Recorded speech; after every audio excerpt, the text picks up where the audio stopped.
Hi, this is Jordan from Active Healing Center, and this morning I'm going to do just a quick Sunday stroll talk about how to use AI, ChatGPT specifically, to be a healthier you and have better conversations with your doctor. I've got Mr. Theo here with me, and in the show notes below, if you click the More button, there will be a link to a PDF with all the information from the talk that I did on this at the Oasis Senior Center.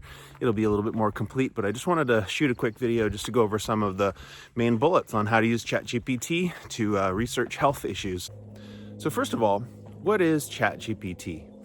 Well, remember when Google came out and it was really exciting? You could go, I can ask Google any question in the world and it will give me an answer. And the answer it gave you was a link to a website. Well, what ChatGPT is, an AI, by the way, there are other ones, it's just my opinion, ChatGPT is one of the best. When you type a question into ChatGPT, it searches that question and it searches the whole internet, and then it gives you an answer. So it's this massive form of information, and then it also has this intelligence to compile all that information and help you with logical questions, tie different patterns together. And that's really important when you're starting to talk about things like medication interactions or supplement interactions or complicated diagnoses. It can take lots of information and put it together and give you good answers. So a couple questions about it. Can I trust it? And what that means is, can I trust it with medical information? Is it going to be accurate? And they've done some studies on ChatGPT, and they found that it basically tests out the same as a mid-range physician in passing things like multiple choice test scores. It was actually found to be more empathetic and more thorough than online doctors. So we use it and we trust but verify. I think that's one of the big themes here. Trust but verify. So you can get really, really good information, and it'll make you think in ways that you hadn't have thought before because it's coming at things from different angles. So let's keep going with this. If you also are like me, sometimes you can be skeptical. Is my data safe? So one of the other reasons that I like ChatGPT, so for example, if you're putting in any personal data, which I do recommend because that can really help you get a more personalized result for what it is you're looking for medically, or anything really.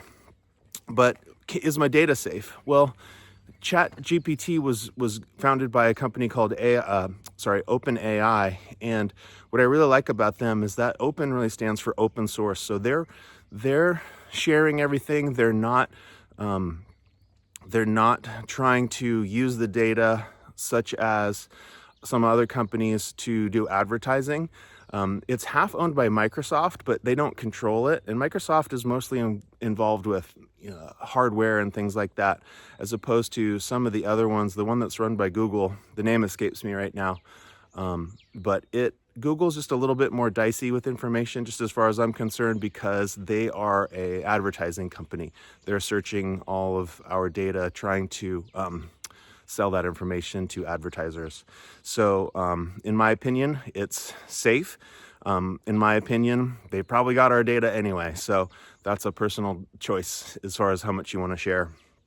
Another thing is, well, let's do this. Let's just jump into what the heck to use this for. I think let's do that.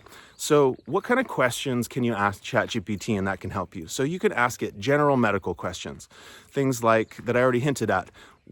Put in, hey, these are all my medications with the dosages, and what are there any interactions? Just like we used to try to ask the pharmacists. They're so busy now, but you can type in all your medications. What are any interactions between my different medications? You could ask, these are the supplements I'm taking with these medications. Is there any issue with that?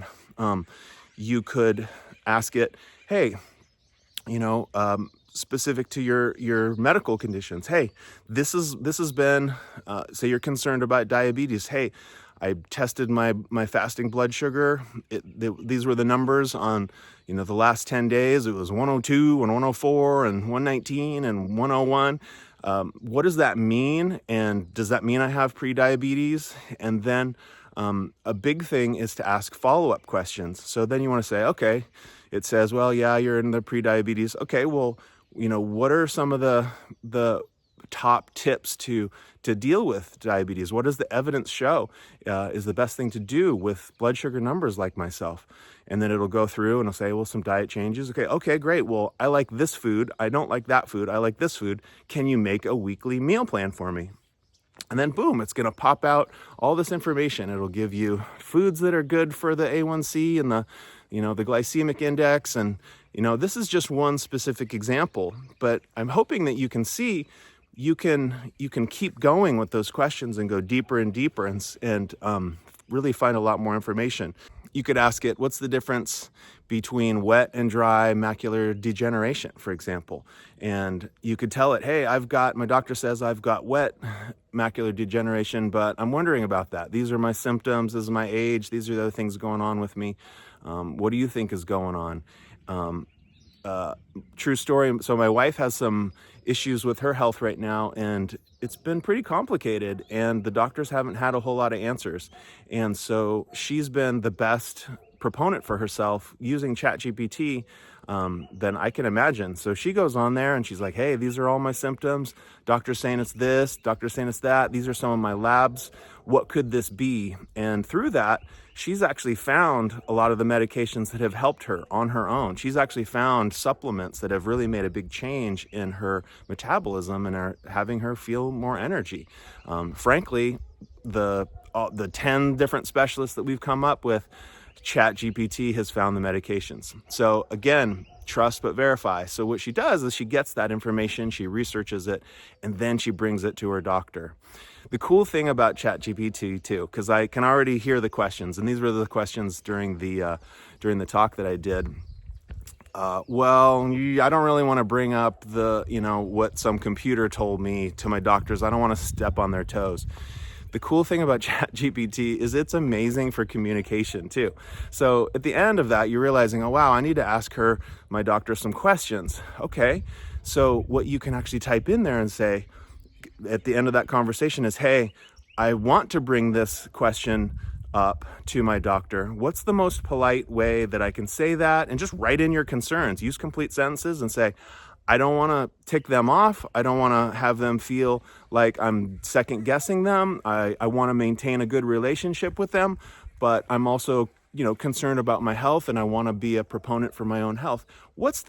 Give me 5 good wordings. Give me 5 good ways to ask this question about this, whatever it is, this new medication that you're suggesting. And it will give you good communication results. I've used it to, I had a tricky question that I wanted to ask my wife, and I didn't want to offend her. And it sounds silly. You'd think I would know how to ask those questions right now, but by now, after all these years, but it gave me some good ones. And to me, it's not necessarily just about asking that question of my wife. I'm using it to learn how to be a better me. I'm learning the topics, the lessons from that in a way that then I can next time come up with my own question better, and I'm learning. So so there's all kinds of other medical questions that you could ask, and look at that little download that I put in there. There's all kinds of examples. But one thing when you're searching is you can do a bad search query, just sort of saying like, tell me about prediabetes. I'll just keep using that topic.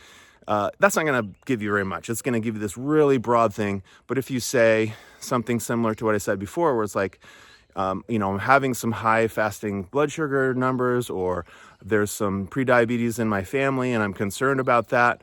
These are my numbers. These are my symptoms. What does that look like to you? And then ask follow-up questions. Be curious. Treat it like a conversation. And treat it like a conversation where you're not afraid to offend it. Sometimes I even notice in myself, I'm like, oh, I don't want to ask that question. That will be too whatever, over the top. No, ask the over the top questions. you can ask it over and over. You're never going to tire this person out. You're never going to, it's not a person. You're never going to tire this entity out. You're never going to offend it. There's never going to be too complex a question. There's never going to be too many questions. Just ask and ask and ask. Talk and talk and talk. Reflect back. Say, oh, I like what you said about this. That makes sense to me, but I don't understand this. Tell it that, and it will come up with good responses for you, to then you take it, assimilate that information, and make the best decisions along with your doctor from there. So I hope this all helps, and I hope that was stimulating some interest. On another note, I will say I use it for far more than medical, and so play around with it, see what you think. It can help you really be a better you, not because you're reliant upon it, but just because it's like, asking 1,000 really smart people what their opinion is on things, and then getting new information that you wouldn't have thought of on your own. And I think there's a lot of value to that. And then making your own decisions based on that. I think that's important as well. Hope this has been at least a little bit helpful and interesting. And Theo had a great time. Can I see him there? There he is. And we'll see you next time. Thanks for watching.